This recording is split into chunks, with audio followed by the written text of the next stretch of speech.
Welcome everyone to our first session of 2022, our first Rubin virtual internship. We're grateful to have all of you for an exciting first session with a very cool guest and a longtime friend of mine, childhood friend even. And it's been great to reconnect this way. I've been seeing all the incredible things that he and his team are doing. And so I knew he'd be an excellent guest for our series of virtual internships. I'm Danny Rubin. I'm the founder of Rubin, or an online curriculum provider for business communication skills. Teachers, if you've been here before, or if you're new to us, I want you to use your Zoom hand and answer this question for me. Raise your hand if your students send you emails that look like text messages. Any hands for that? See some hands going up. Yes. So what we do is provide some instruction around effective communication, emails, phone calls, conversations, practical skills to help our students be taken seriously in the eyes of someone like Eric Ingram and others when you're looking to hire young people. What does it take today to be taken seriously? So that's what we do. And we will dive into our conversation with Eric Ingram in just a few minutes. The first thing I'm going to do is to share my screen. And as we always do, and by the way, welcome Beth Ann from Old Dominion. I know you have a connection there, right? Didn't you go there, Eric? You go to ODU? That's right. Oh, there. Hey, how about that? Got the mug right at the ready. So we're going to share my screen first and offer some resources to the community. Some of you may have received these before, but if you're new to us, we want to give you some new stuff for the new year. If you can see my screen, we have put up a slide of 5 free exercises for email etiquette. Look at these themes down the right side. Do they resonate with you? Professional looking email addresses, not emailing like a text, writing subject lines appropriately, not putting the entire email in the subject line, learning how to address people in an email signature, basic skills to be taken seriously in the world. And these are all provided in a Google Drive folder, which we've given out before, but if you're new to us, we want you to have it. We also always want you to have an online presentation checklist, a one-page document on effective ways to present in an online format to hold the audience's attention, preparing and delivering that speech. Okay. I apologize. Please try to pin the interpreter. Okay. When she comes back, try to pin it and it'll hopefully stay up for the duration of our conversation. If you are new to our community and you would like these resources, here's all you have to do. Go to the chat right now in Zoom. Please type the word interested and your email address. Interested and your email address. And what we'll do is reach out to you probably tomorrow or the next day for a brief conversation to get to know you better and understand what you're teaching and where you're teaching and pass along these resources together. So please put interested and then your email address and we will pass along the resources. We'd love for you to have it to take today's conversation and bring it down into the classroom in a practical way. Okay, so that's all you have to do. And we will make sure you have it and you'll receive an invitation for a quick phone call, most likely on Thursday. To keep our slides rolling so we can get to our conversation, you know, if you've been here before, we always have a next session. And our next one should be interesting, a completely different universe, no pun intended. From today, we're doing the world of criminal justice with a former police chief in Ohio, and he's also written a best-selling book called The Blue View, the uncut journal of an Ohio police chief. So we're going to go into the world of policing and what that looks like for students who want to go into that field in the future. Okay, so please join us on the 26th of January, 1:30 Eastern, 10:30 Pacific for another interesting conversation. If you're watching this session on a recording, many times teachers do, you can still have the email worksheets. Just send us an email at support@rubineducation.com.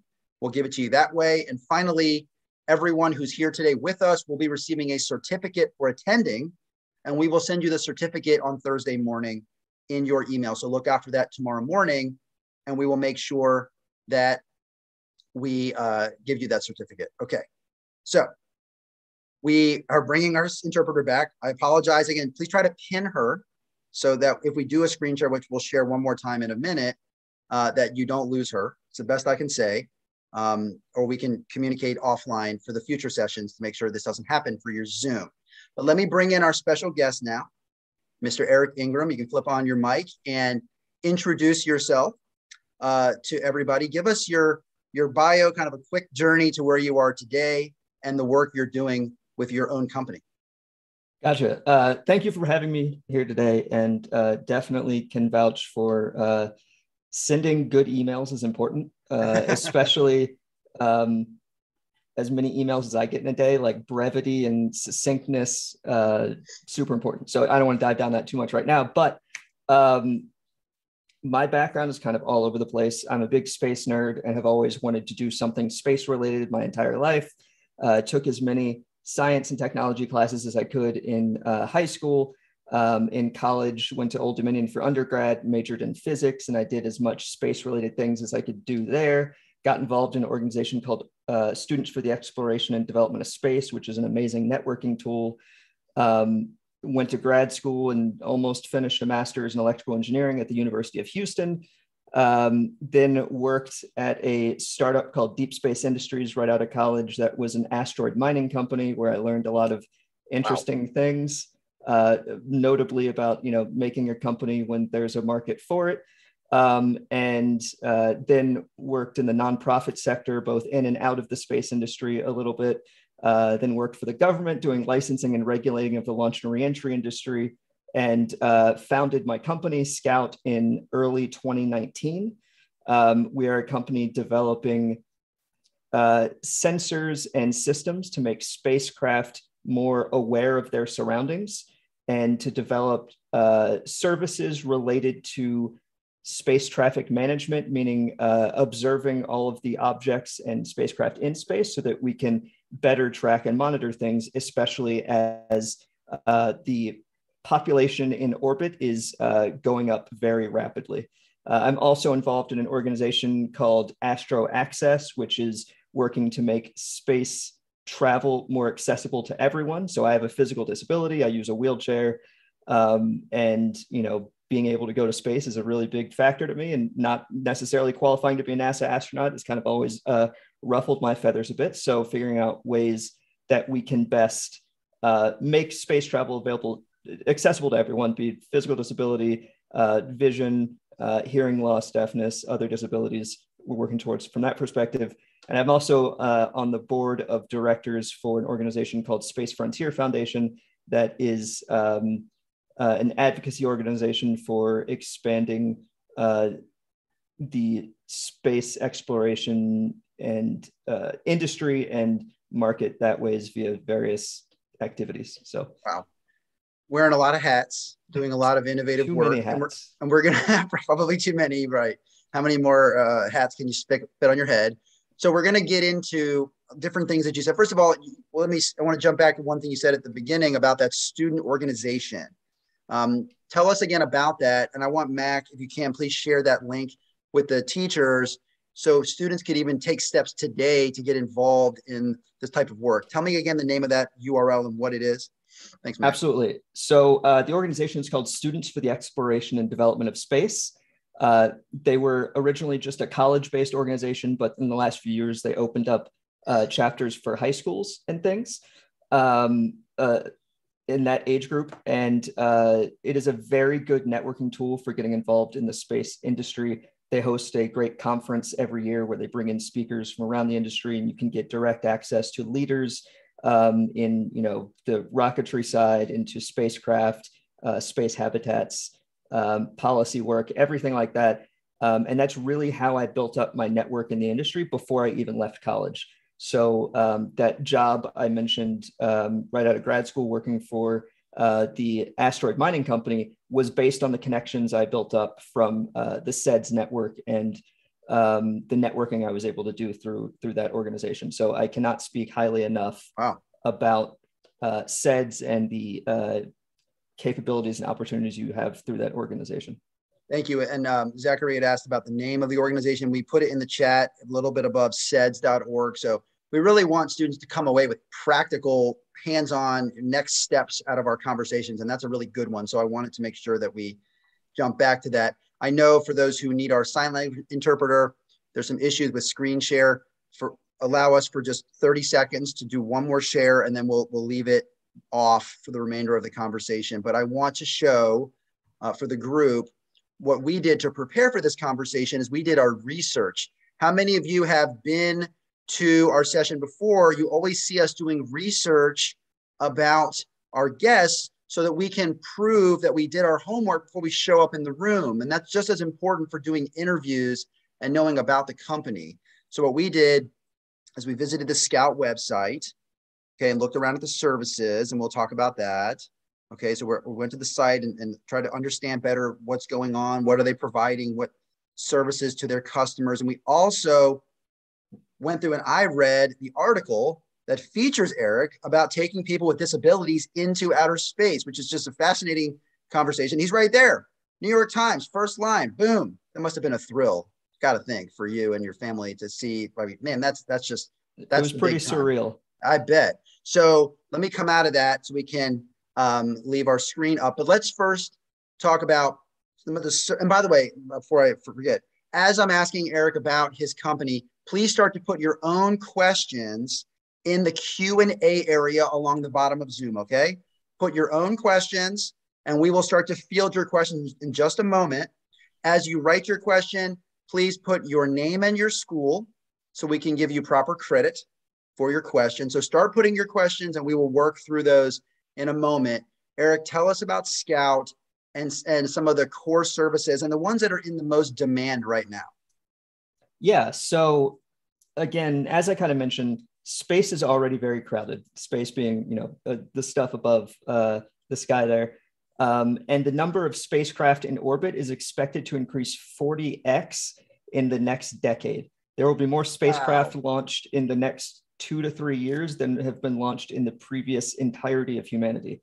So needs, there's increased needs for spacecraft to be more autonomous, to be able to perform maneuvers without having humans in the loop for those controls. And there's also increased needs and for ways to better track things in orbit. And so what we're developing for onboard spacecraft is essentially like a dash cam for those spacecraft. So we have a sensor system that physically goes on board the spacecraft that allows it, it gives it vision to be able to look around and see what's going on. And that connects software-wise to the flight computer of the spacecraft, allowing it to basically be knowledgeable of what it's looking at and how that spacecraft should maneuver relative to the object it's looking at, either to get closer to it for things like docking maneuvers or to get away from it for things like collision avoidance. And our longer term product is for what's called space domain awareness. So we're developing satellites that will basically sit at a higher low Earth orbit and look down at the densely populated traffic areas in orbit so that we can track and monitor the objects in orbit so that we can make sure people are following the rules of the road, and so we can help people avoid catastrophic collisions and things like that. So you're trying to create like a safety system for the space highway? You could you can think about that. It's I think about things in very layman's terms. I'm not a technical person, so that's where my head goes. Yeah, no worries. And if I can't communicate what we're doing anyways, but you can think of it as like air traffic control, but in space and with more automated systems making those decisions. I want to jump back. We focus a lot in our sessions on the power of numbers. Mm-hmm. And he mentioned a number at the beginning that the number of spacecraft will increase by an X multiple. Who caught that number? What was that number? Can someone tell me in the chat, what number did he say? Thank you. We have 40. That's right. So huge increase. So he's going where he knows there's going to be demand now and into the future, right? He wants to operate in a space that's never going to go out of style or have, there's always going to be a lot of interest and a lot of energy so he's trying to position himself for probably the next, 20 years or so to always be an in-demand business. And I think it's what you're doing. I can't even process the technology that your team is developing. Before we get into more of that nitty gritty, I want to just ask you a question, Eric.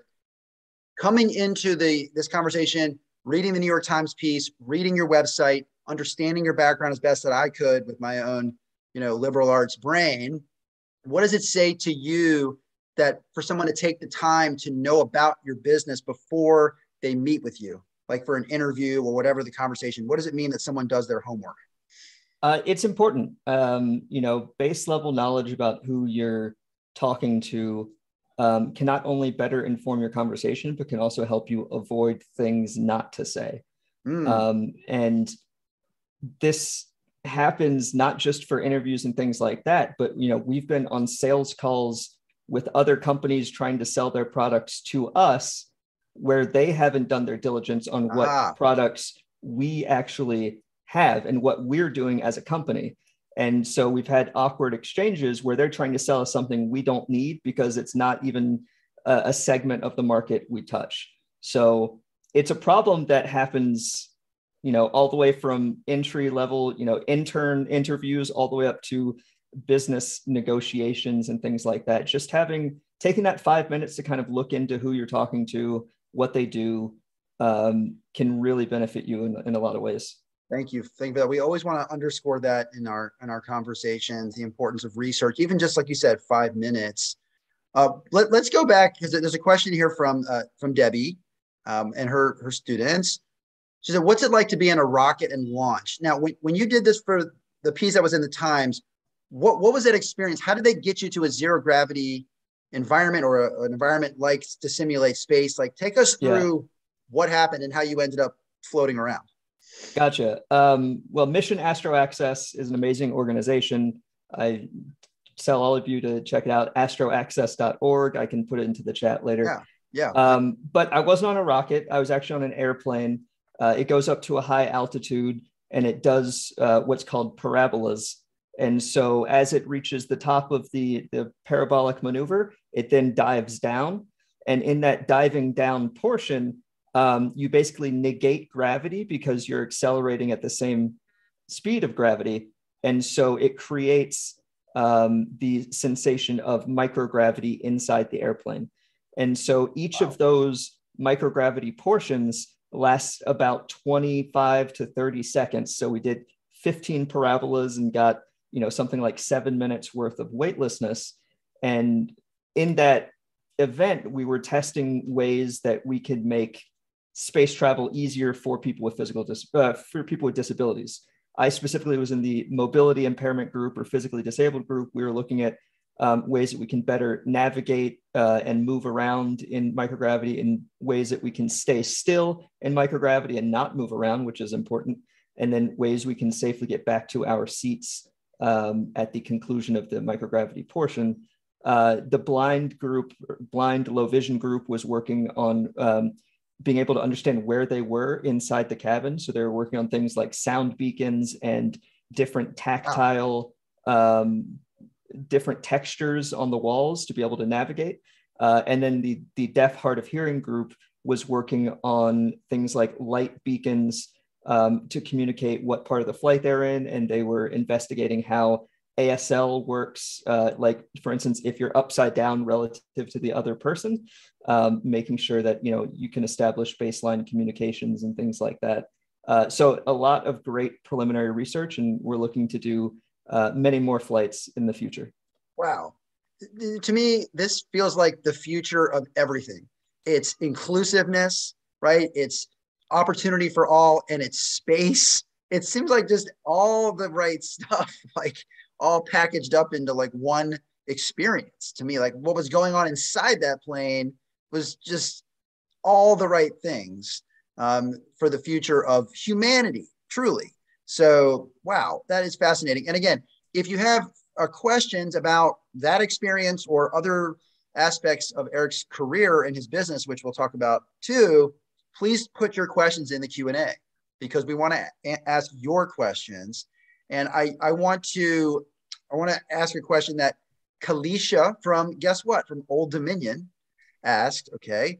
She said, are there ways that I can get involved in space travel as a civil engineering student? So perhaps outside of the student organization you mentioned, are there other, what were you doing at ODU or wherever school, high school or college, like besides that organization, what can you do to position yourself for this industry?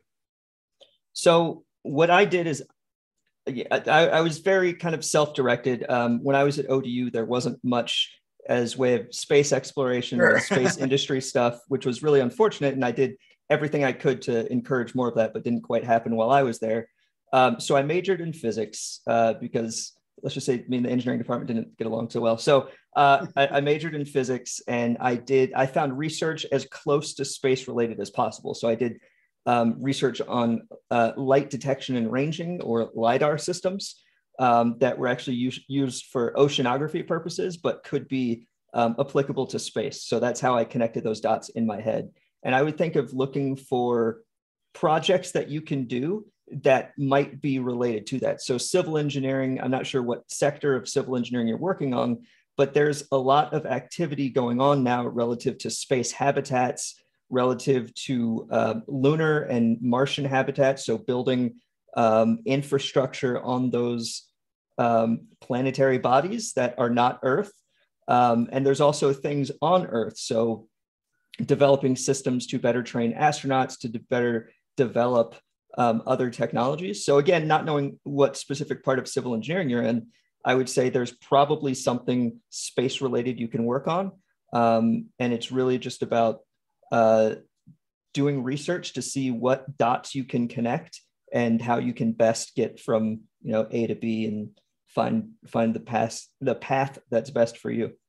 I think you said it best. And this was my experience too in college when I wanted to go into journalism, broadcasting. There is often no clear path to get where you want to go. I think that's sort of in life in general, right? There's no straight line. There's always going to be a lot of twists and turns, and you often have to make it for yourself and figure out your own path. And probably to your benefit, Eric, like at ODU, there weren't a million students trying to work on space exploration. You probably were in your own little category. So whatever opportunities you wanted, you didn't have to wait in line. You could just dive right in. Was that your experience? I think you'd be interested to find how many people are actually as excited about a subject as you are. While I was at ODU, I started a SEDS chapter my junior year. I took a victory lap, so I was there for 5 years. But I founded a chapter of SEDS at ODU my junior year, and by the time I left the university, graduated 2 years later, that club was up to 75 members. Wow. I don't think it's currently in existence anymore, but I think you'd be surprised how many other people are actually interested in things that you're interested on. And once if you can if you can find like your group, people that see things the same way you do, you can help build that community, and then it's easier to find success in groups than kind of going at it by yourself. For sure. And let's also focus. I want to go back to the number he said. He started the SEDS chapter, and by the time he graduated, how many members did it have? What number did he say? Tell me in the chat. How many people were in that group? Thank you, Malik. Thank you, Sean. So we want to make this a teaching session, okay, about career development. When if Eric was putting together his resume coming out of ODU, and he said, I started the SEDS chapter, and by the time I graduated, we had a large group of members. Or should he say, by the time I graduated, we went from 1 member to 75? Which is more impressive to you? I'll ask the students to say a large number of members or 75. Tell me in the chat, which number is better? That's right. And why is it better? Why is it better to use our numbers? The more specific the number, the more believable and impressive it is, right? Because then you control your own story, your own narrative. So I always want to, when I hear these types of numbers, I want to make sure the students understand that they can apply these same techniques to what they're already doing right now. It's very important to do.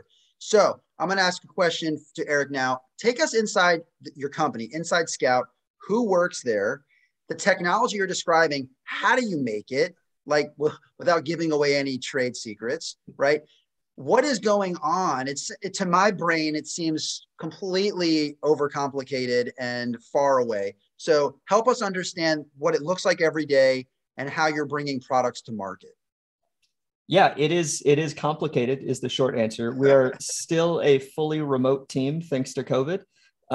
So that has also made it more complicated. Yes. Let's see, we've got 4 full-time people and 6 part-time people. Okay. We've got And you're the CEO. I'm founder and CEO. I basically do all business and investment related stuff. We just raised a funding round at the end of last year, and we're about to open up a new fundraising round. So I am pretty much doing like 80 to 90% focused on fundraising. Yeah, that becomes a full-time job in itself. Are you able to share how much you raised in that initial funding round? If not, that's okay. Not at this moment. Okay, no problem. Yeah, no worries. I'm sure it was a lot because this work's probably very expensive. So take us into how it gets produced. You're working remotely. How does this happen? Yeah, so we've got a few software programmers developing guidance, navigation, and control software and computer vision software. They're in separate locations. We've got my COO managing software development in California. We've got my CTO managing all technology development based out of Pennsylvania. There's a lot of meetings to coordinate efforts going on. We have to tag up regularly to check the status on every project from a technical perspective, but also from a just project management perspective, making sure we're sticking to timelines, making sure that deliverables are getting delivered and not falling off our radar. And it's a lot of effort. So we've got the software that gets developed and tested by our engineers.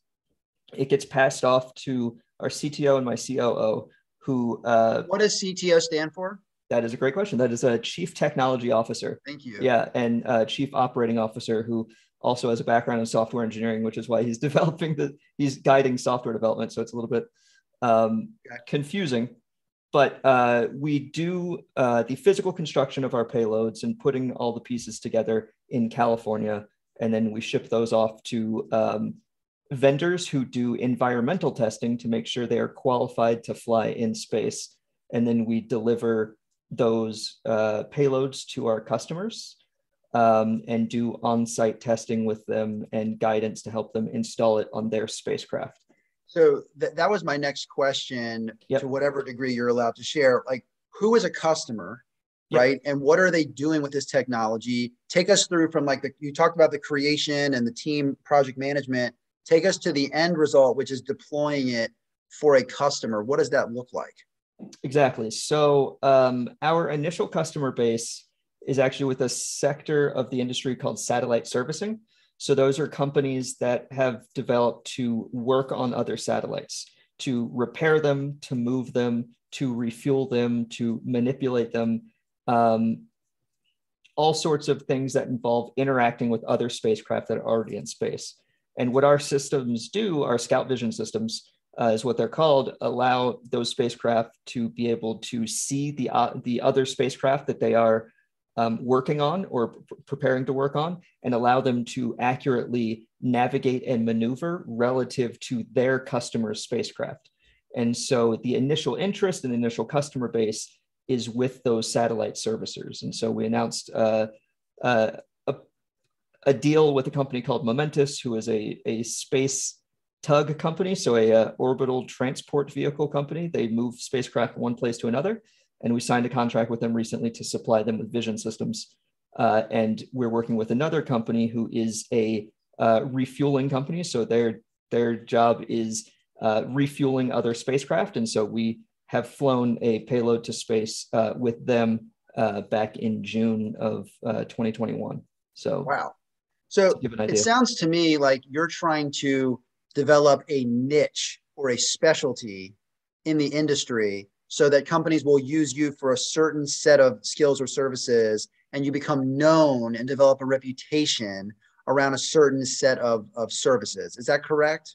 Absolutely. So there are and tell us why that matters. Why should you figure out sort of your thing in a big space so you can have an identity? Why does that matter? Yeah, it's important to carve out something that you're known for so that for one, there's less competition and there is a more defined roadmap to capture that market. There are a lot of companies, like I said, working on satellite servicing, and the focus on their mission is to do the servicing part and not do the navigating and sensing part of that mission. So there are several companies that were trying to develop these capabilities in-house that were not really the focus of their business. So were essentially expenditures they didn't need to make. And so the fact that we are focusing our business on developing that part of the problem or the solution to that part of the problem makes it so that they have to do less work. They have to spend less money and less time to get the same result. And that allows us to build up a customer base that can trust us and that we can grow with as we grow our own products as well. So you saw an opportunity in the market, friction, where they say, we don't really have the time or the bandwidth. We don't want to do this, but if you're going to do it for me, then I'll pay you for what you created and save ourselves the hassle and maybe do it at a lot less cost. So you found a gap or a spot in this big space. No, again, literally the whole universe, everyone's trying to tackle it. And you found a little spot where you can hunker down and say, this is what we do. Think of us for this thing. And that helps draw customers to you.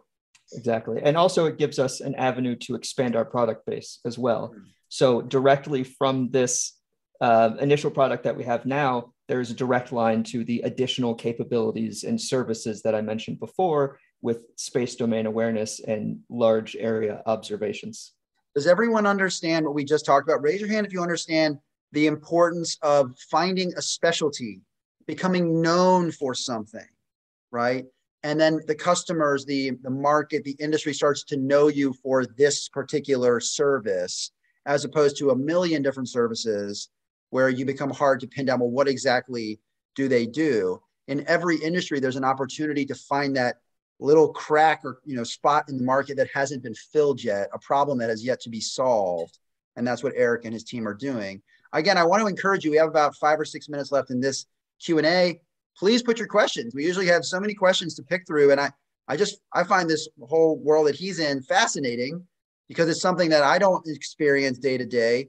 But there's so many universal truths about his business versus others in any other space about finding opportunity, right? So as you look out over, so please continue to put your questions if you have them, and I will happily read them out. So what is the sort of, I'm sure the investors ask you this all the time, right? What's your 3-year vision? What's your 5-year vision? What's your 10-year vision, right? So what do you hope to be 3 years, 5 years? Where do you want to be? So in 3 years, we want to have really cornered this relative navigation market that I mentioned before to satellite servicers and things like that. When you look at 5 years and beyond, that's when we really want to be more in the space domain awareness and large area observation that I mentioned before for monitoring space traffic. And, to put it very generically and very crudely, we essentially want to be the Google Street View of space. And there it so is. that's what we're working for. Yeah, I usually don't say that to like space focused crowds, but for a general crowd, I'll say it because it won't make you guys cringe like it will my CTO. But it makes a lot of sense to me that you say it that way. Okay. Well, after I ask for questions, we got a ton of questions. So let me try to get through a few of these in our final minutes. Mark says, have you sold product to NASA? Have you worked with NASA? We have not. We have some government customers, but they're primarily on the defense side. Okay. Devin says, what industry do you think will expand the most thanks to space travel? Interesting question. Thank you. Biomedical research.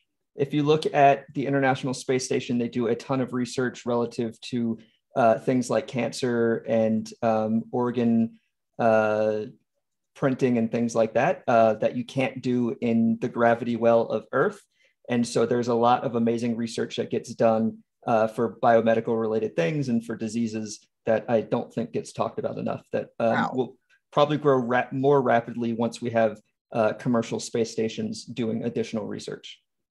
I did not expect that answer. So that's very interesting. Barbara says, is there any government regulation of what you're doing? Yes and no. And I have a slight regulatory background, so I can dive really deep in this, but I won't. There are things regulating imaging in space. There's things regulating launch and reentry. There's things regulating communications, but there's not yet a regulatory agency for space traffic management. And that is a big discussion going on in Congress about where that should be and what that framework looks like. So right now it is kind of left up to the commercial industry to kind of self-regulate from that perspective. Okay, thank you. A question, do you do outreach with schools where students can see what you're working on? Can anyone ever watch this process, or is it proprietary behind closed doors? Yeah, there's not much that I can show behind closed doors, let's say. There's a lot of proprietary work, and also we're all working remotely, so it probably wouldn't be too exciting at this point. But I'm happy to do more talks like this or discussions to explain more about what I'm working on and things like that. Well, I'm sure schools would love to have you. So maybe that's a slippery slope. But if you're willing to have schools reach out to you, then we can provide your contact information. If they want to, learn more beyond today, you can let me know that, after the fact. Sounds good. Mark has another great question. How do you identify what is an asteroid? Yes. So our systems use a lot of software, notably computer vision is one of the software stacks we use. And so we're able to decipher a lot of the things that we're looking at and tell what direction they're facing and where they're going. Our software is getting better at that. So it'll take some time to, be 100% accurate, but that is a complicated process that has a lot of different variables to determine what it is you're looking at. So there's not like a very straightforward answer there, other than a lot of math and software programming that I don't quite understand myself. Okay, fair enough. Oh, another question from Old Dominion, and I hope I pronounce this right. Chinedu Okafo from ODU. Had there been any plans for committing to settlements on other planets beyond Earth, such as Mars? What are you seeing? What do you know today? There's not been any government commitment to do that. There have been several organizations that have sprung up about colonizing Mars and things like that. If you listen to Elon Musk speak, he's all about sending people to Mars on one-way trips. I'm not, a big Mars fanboy like a lot of people. I'm more moon focused. I think it would be pretty awesome to establish some sort of colony and presence on the moon. We'll see what happens in the somewhat near future. I mean, next 20 to 30 years, but we'll see. I think honestly, the moons of Jupiter are more interesting than Mars, but why is that? There's a lot more interesting. Like Mars is kind of just a desert world with not much going on and toxic soil. A few of the moons of Jupiter have subterranean oceans and potential, water. And so there's a lot more opportunities for them, if not to colonize, than to do, this is just my opinion, more interesting research. But that's just me. I love the pictures coming from the rovers on Mars. I love what they're doing. I think we can diversify the targets that we send different researchers to. Absolutely. As we head for home here, we have about 5 more minutes. I want to share the information that I brought up at the beginning. And for those like Debbie in your class, if you lose us when I share the screen, what I'm going to share is a library of email etiquette lessons you're welcome to have. So if you'd like those, just put your email in the chat and we will get that to you, okay? That's what I'm about to share if you missed it when I said it before. So let me do a quick screen share, get through this, and we'll return to our main Zoom area. So again, if you missed it at the beginning, we have free email etiquette lessons in a Google Drive folder, which we'd love for you to bring back to your classroom and teach your students effective email writing. So the topics that I have here, the basics, the essentials of putting together an email. We'd love to give you that if you don't have it yet from the Rubin team. We also have an online presentation checklist, a simple one-pager on best practices for giving a great online presentation, which happens now more than ever and will probably continue into the future, presenting virtually at conferences and within the school. And if you'd like these resources and don't have them yet from us, please type the word interested and your email address in the chat. We'll do a 5-minute call. We'll put a quick invite on your calendar for tomorrow, say hello, pass you the resources, help you make the most of it for your students and your school. Okay, so we'd love for you to have it. Please request it now. And also join us in 2 weeks for our next session on criminal justice with a former police chief and a best-selling author, Rodney Muterspaw. It'll be January 26th at 1:30 Eastern, 10:30 Pacific. Please join us then. If you'd like the email resources and you're watching it on a recording, please email us at the email address in red. And finally, everyone will receive a certificate for being here. We'll send it to you tomorrow morning. So look out for that. And please use it in your portfolios, put it up in the classroom, whatever you'd like to do to show definitive proof that you were here. We have had a few more questions. We can wrap up with a couple last questions. I think we can check the Q&A here. Zachary says, what soft skills does your company look for? That's a perfect question. We talk about that all the time. What would you say to that, Eric? Being able to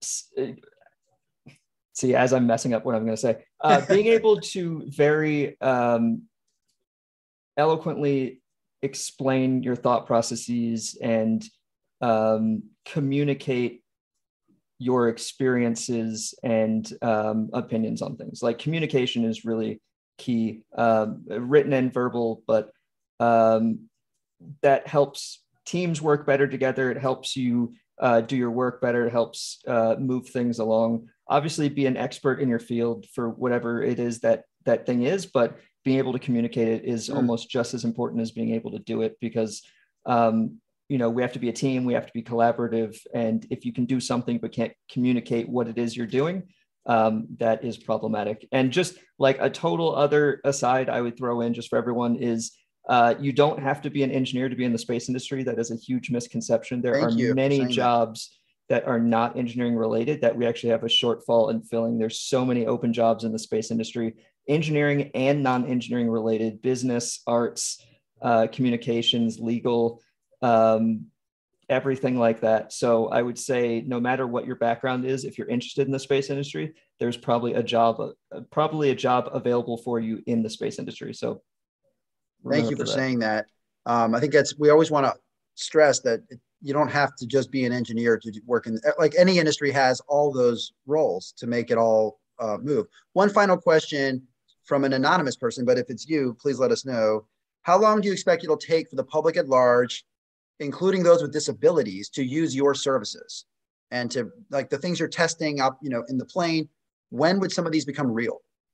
Yeah, for the work with Mission Astro Access, we're really working on trying to implement these into suborbital flights within the next few years. Wow. The question is, when will the general public have access to suborbital flights?